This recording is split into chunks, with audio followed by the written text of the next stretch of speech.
We now move on to NatCell Laboratories, which was established to find natural solutions to wellness.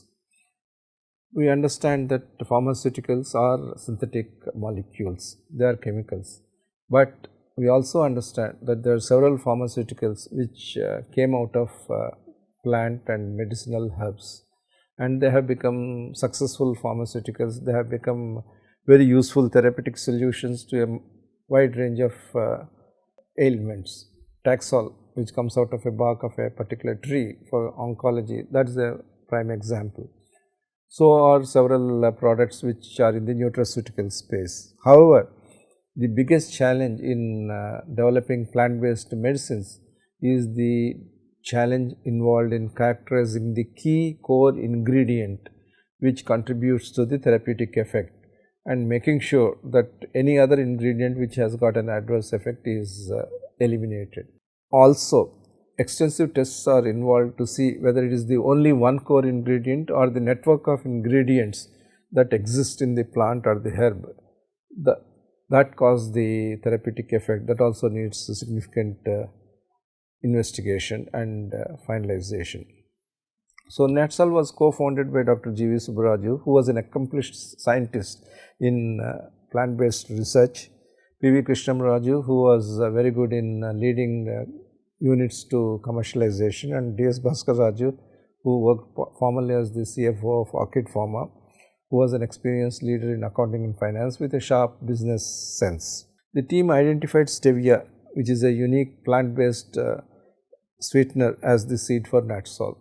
Stevia is considered more significant in terms of the calorific impact, low glycemic index or zero glycemic index at the same time, because it is not manufactured through a synthetic process and it is not sugar derived. It had its advantage over other products. NatSol's USP lies in its innovative science that overcomes the inconsistencies and challenges of plant-based medicine and develops pharmaceutical grade products from herbal based extractions. Secondly, quality was the prime driver. The team could achieve 99% plus purity in the ingredients that they have developed, which is very important in plant-based medicine.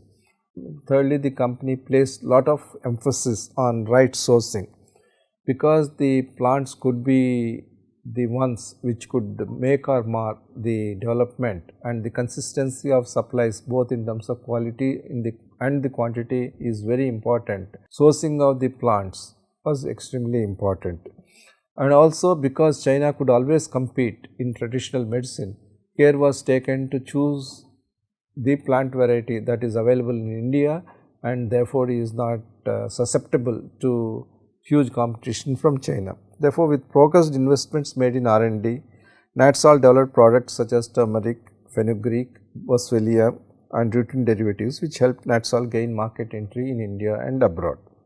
There has been good success for NatSol. The company was recognized by the wellness industry, and the financial expertise and the technical experience of the co-founders was also well understood. However, challenges did emerge mostly from the marketplace. One, demand generation from the wellness industry was a challenge, because the wellness industry tended to have immediate access to ingredients already developed.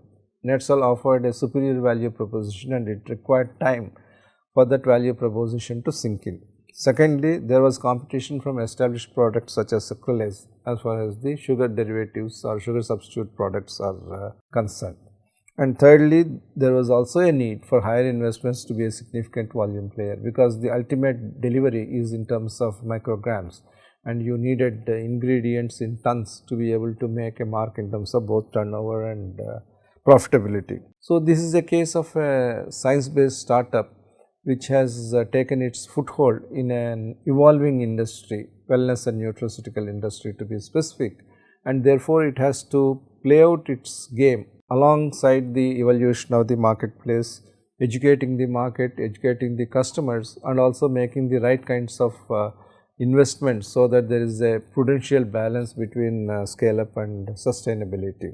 But then this also points out that this could also be another case where a science-based startup, despite its skills and capabilities, need to look at certain additional and stronger partners to be able to succeed in the long haul. So, these are the core competencies of growth for NATSOL. One, core competence in R&D, investments in R&D infrastructure to start with, very careful selection and sourcing of plants and products, ready to use plant derivatives, supply networking, and an emerging market for nutraceutical products. So, the combination of technology, business and financial startup skills have helped NATSOL make a mark. So, from a business model perspective, what is a niche model for wellness startup? Again, the market niche is very important, the natural wellness market niche. We need complementary competencies in science, business and finance, because this kind of products does not sell only based on science, it also requires business development capability and also financial wherewithal. The core competence lies in the way the plant ingredient is isolated and built to the highest level of purity, a match between aspirations and resource to optimize the risk, to look at product development as the key driver, and finally key competencies in supply chain management and procurement. So, it is a case of startups established internal competency seeking an external commercial opportunity which is waiting to be offered, but also waiting to be educated, so that the whole development is in an evolutionary phase. Success would come for these kinds of ventures in slow steps until the breakout happens, and once the breakout happens, the sky could be the limit for these kinds of models. Now, we discuss Resource Bridge. It is a startup which is dedicated to human resources area and has resourcefully positioned itself as a search firm. Resource Bridge was established by K. Ramdurai, Ram, and his wife Saroja. Ram had years of senior consulting experience heading outfits such as Monitor, IMS and Deloitte. He had his BE and MS degrees from reputed universities in India and USA, and also a post-experience MBA from IIM Ahmedabad. Saroja was a financial expert in her own right. So, given the intellectual and experiential background, setting up their own consulting startup has been a natural play for Ram and Saroja, and they chose human resources domain as their area of operation. And why did they choose? In the early 2000s, there was only one broad definition of recruitment agency. Recruitment was considered a one glove fits all kind of operation. From the junior most requirements to the senior most requirements, recruitment agencies were fulfilling, and therefore there was no kind of discrimination how relevant roles were being identified and how appropriate people were being searched for and fitted. The industry was multipolar. At one level, which is the highest level, we had executive search firms such as Egon Zehnder, and they were charging high and also had very elaborate processes. At the other extreme, we had generic recruitment firms which were willing to do any kind of search and placement. Over a period of time, certain of the recruitment firms evolved into how they present themselves as placement firms. Companies, the clients, lack the finesse to distinguish between the various needs and services, and the compensation structure itself at that point of time was on fixed pay model. There were very little additional inputs to the recruitment space in terms of variable pay or long term incentive plans or employee stock options, etc.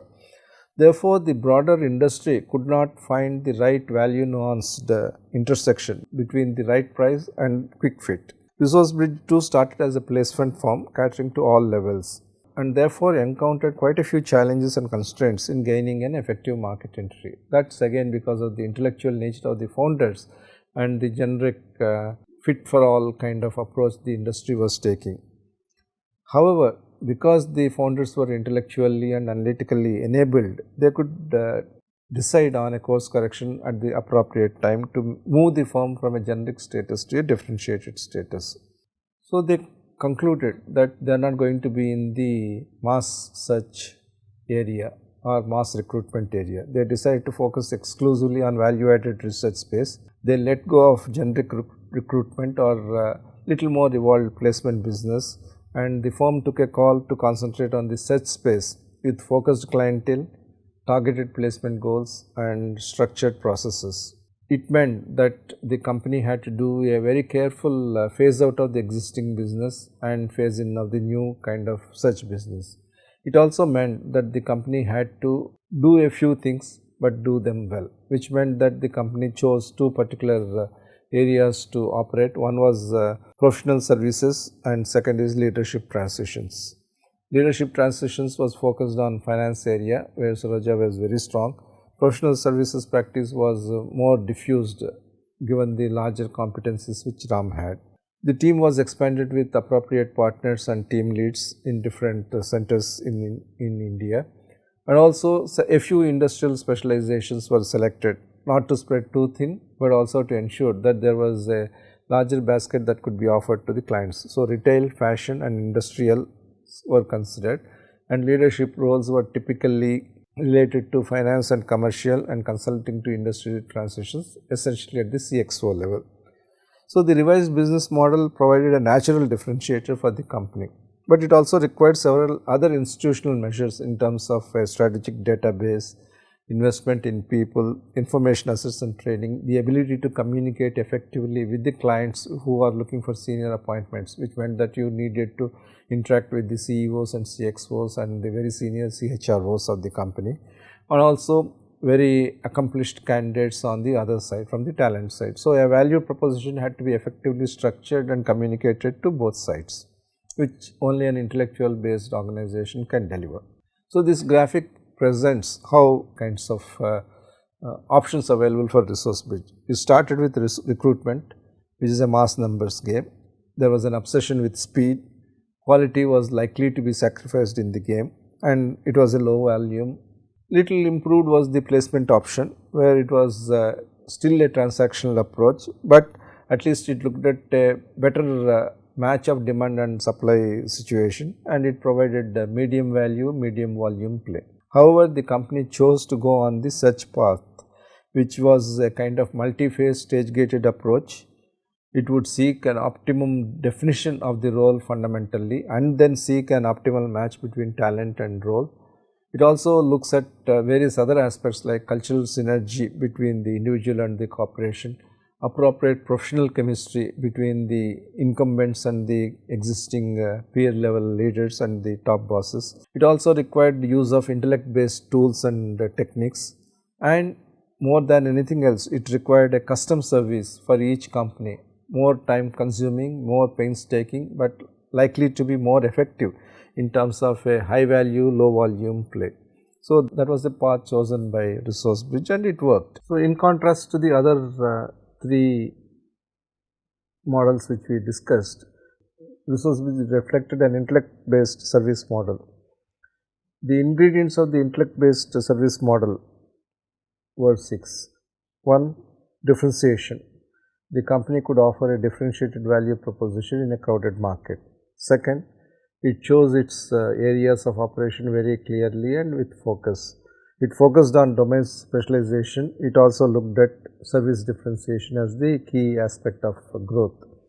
Thirdly, it brought to fore the co-founders' complementarities so that the bandwidth could be very successfully leveraged for optimal impact with the clients. There was strategic flexibility, changing the course from a broad recruitment to a very specialized search at the appropriate time. Value set of founders which was dedicated to intellectual excellence, that was the key driver. Adoption of the right processes and the right tools. And finally, strategic vision with structural agility, adding to the people having the right kinds of strategic mindset, joining the company at various levels, that has helped the company to grow. So, arguably ResourceBridge operates in an area which is characterized by low fixed costs but high variable margins. If the industry grows, the service startup would grow. If the industry is on a downtrend, the service tends to be on a margin compression mode. However, the firm's focus on strategic differentiation and its consequent success points to the fact that even in crowded and fragmented markets, startups can succeed with differentiation. If high level recruitments are required, people would look for differentiated firms, intellect driven firms, and by positioning itself in that niche, ResourceBridge could ensure that come what may, the highs and lows of business, the business of the startup itself could go on an even keel and eventually grow from time to time. We now come to ConsumX, which is a very unique case of tech driven startup. This is what India needs. This is what would drive India going to Industry 4.0 in a very determined and very impactful fashion. ConsumX Industries Private Limited was established by KL and Sai Prasad, an engineering design dual degree postgraduate from Indian Institute of Technology, Madras, ably supported by Ajay Yatindra and K. Karthik Reddy, both alumni of IIT Madras, and K. Pratyusha, who was an alumnus of National Institute of Technology, Warangal. And their mission was to develop high technology startup products for consumption markets. The aim of the company is to build consumer products at global quality levels. They had superior user experience as their goal, and they decided to focus on both B2C and B2B approaches. One of the products they brought out was a magnetic charger in the past, and with that prior experience, which helped them understand the entire global supply chain and also end-to-end delivery characteristics in a consumption product, they came up with Muse smartwatch as their product under ConsumX umbrella. Muse smartwatch combines the style of analog and smartness of digital. It also had got additional functionalities including wellness coaching and payments capability. It is understood, of course, that the higher in technology a company is, the greater would be the competition the company would face. And ConsumX smart wearable product has a technological USP which was different. It reflected the ultimate elegance of an analog smartwatch, but it also provided certain additional features. The first additional feature was a winner, which is a 1 year long battery life. The second was Bluetooth connectivity, ability to change the times, ability to connect to phones in every region. And the third was the ability to collect and propose wellness data and analytics. And the fourth was to have the ability to conduct payments from out of the watch or its strap. All these features, when harmonized in one package, clearly set the product out as one which reflects the leading edge technology. Starting operations in 2016, ConsumX also sold its first batch of watches through the crowdfunding platform Kickstarter, and the company received good feedback. So it also illustrates that technological efficiency is vital, particularly in tech-driven startup operations. Because the company was technologically driven, many high net worth individuals could participate in the capital structure of the company and provide the initial funding to embark on this challenging technological journey. The model could be described through this graphic. We had style, we had substance. And in one of the modules earlier, I suggested that style and substance are highly correlated, and in fact they reflect two sides of the same technological innovation coin. And when style and substance are combined, there would emerge a good value proposition. In this case, the style was expressed through the visible product features, very elegant industrial design, and also the embedded material and manufacturing technology, which ensured that micromotors and various other motherboards were very effectively packaged in an water resistant and dust resistant overall casing capability. And the substance was the invisible design technology related to the digitization, powerful bio-tracking, and elevated user functionality. When style and substance combined, there was a very effective value proposition which provided immersive user experience, long life of the battery, and therefore no need to tinker with the battery replacement, and also a differentiated service proposition. So when a company in the startup space wants to innovate for disruptive growth, there are four aspects which are involved. First, discovery of the latent user need and providing a solution. and innovating creative solutions and developing a minimum viable product, a concept which we discussed earlier. That is the second leg of this journey. The third one is to deliver that concept in the real marketplace, prototype testing, validating of the ultimate desirable product, not merely the minimum viable product. That is the important aspect. So, when the company could sell through Kickstarter platform the fully made commercially appropriate watches, it has crossed this barrier.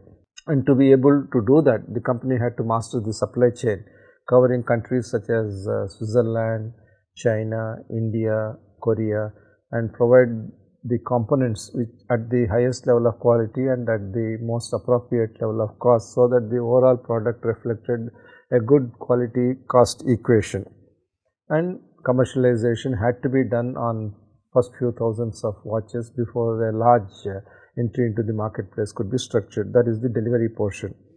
And finally, the disruption portion, when leading watch manufacturers take note that yes, this kind of company has brought in this superior level of watch into the marketplace, the market is ready for disruption. How the disruption would occur obviously would depend upon the level of funding that is further received by the company, and also the scale of operations the company would look at, and also the tie-ups that could emerge between the established watch manufacturers as well as the startup Consumex. So, the promotion of the compelling value proposition through an increased scale and also creating a new niche of the industry around this new product is the vital part of the disruption phase of the model.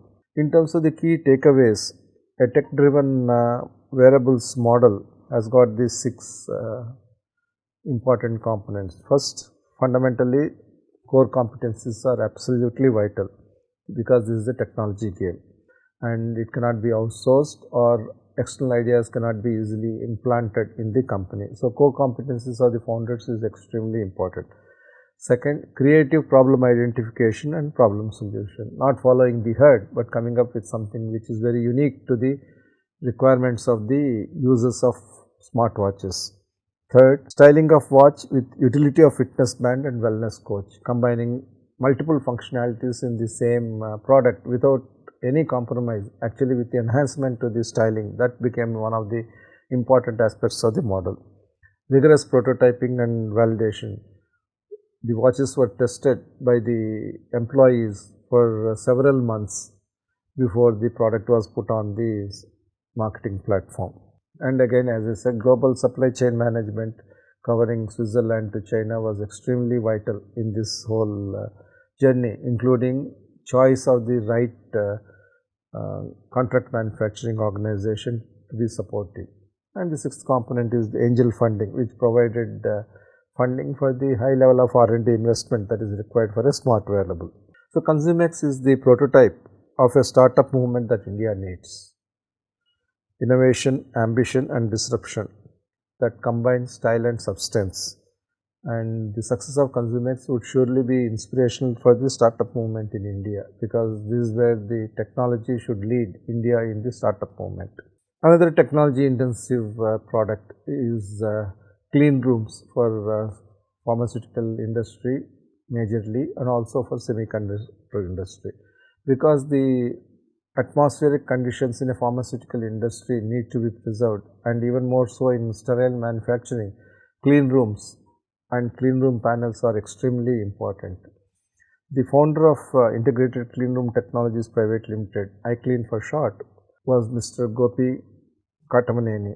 He was a project manager in Orchid Pharma, and he was a versatile project technologist who could design and commission projects through establishment of clean rooms for pharmaceutical operations.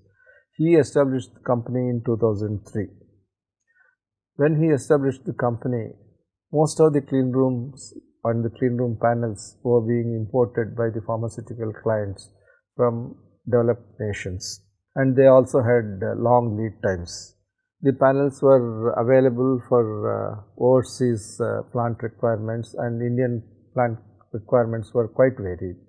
So, he visualized great potential for a high quality, low cost or cost competitive clean room technology, and he felt that he had the necessary capability. Again, as he was an employee, he could think of this kind of proposition which would serve not merely the company where he was employed, but a much larger industrial population. So, he set out to establish his company and he branded the company as iClean. The team led by Gopi designed very innovative and flexible clean room panels to meet the wide range of requirements that Indian pharmaceutical industry had. And inspired by his vision, several experienced professionals joined the team, while investors also participated in the capital structure. This is again another fitting case of employee entrepreneurship, just as Recon Pharma was, with a talented employee spinning out for the broader industry good. It had a well structured and calibrated business plan. It emphasized technology and finance. Technological efficiency and financial sufficiency, which we considered in one of the modules, is well illustrated in terms of practice here.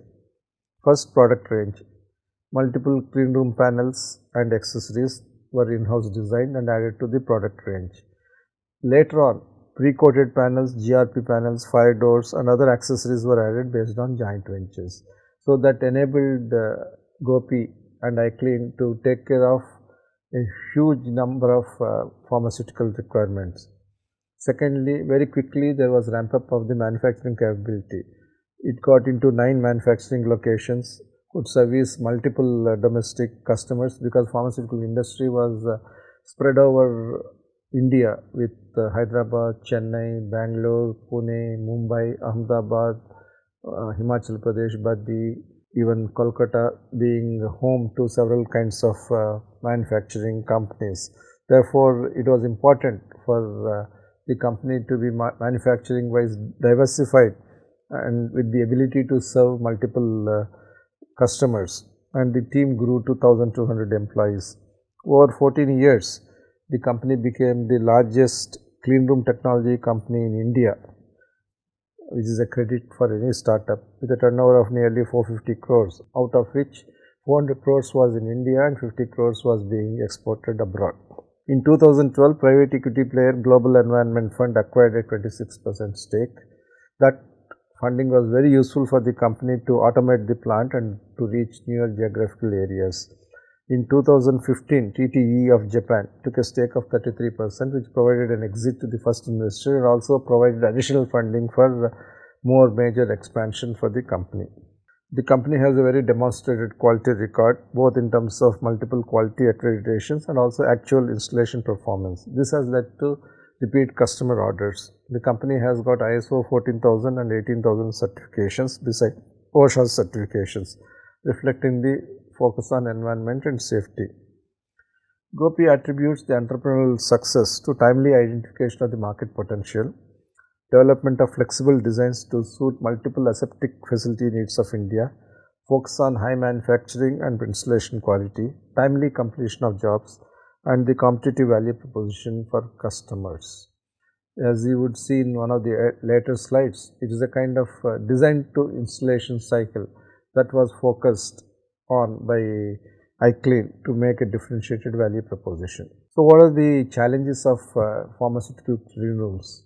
First, we should have flexible and modular designs to cater to the diversity. You can't build a facility to suit the panels which are available. Rather, the panel should meet the design approach of the civil engineering of the facility. Second, there should be control over manufacturing quality, preferably through in-house plant capacity. Third, there must be a motivated organization for an aggressive and effective design to installation cycle. Cost competitiveness obviously has to be assured over imports, and collaborations are required for private equity, which will ensure greater business strengths. The key takeaways from iClean model is one of integrated business planning and execution. Import substitution was the key driver, because that provided the basis to enter the market which was used to imported panels. However, that required a triad of design, manufacture and quality competencies to demonstrate that the products which have to meet aseptic standards are being manufactured in an aseptic manufacturing area which would meet those kinds of standards. Therefore, it required that design, manufacturing, quality moved in tandem in the execution of this plan. The pre-existing industrial network and relationships which the founder had obviously ensured that they had a favorable view of the quality competencies of the founder and his enterprise. Integrated end-to-end operation from design, manufacturing and installation being one part of the whole design to installation cycle. Deep and enduring customer service and financial sufficiency. Therefore, an industrial operation of a startup which was akin to the industrial operation of a large firm could be established with a quality mindsets. Even a startup can compete on its own with the best established firms of the world with the right strategic ingredients. That is the key lesson which comes to us from a clean example.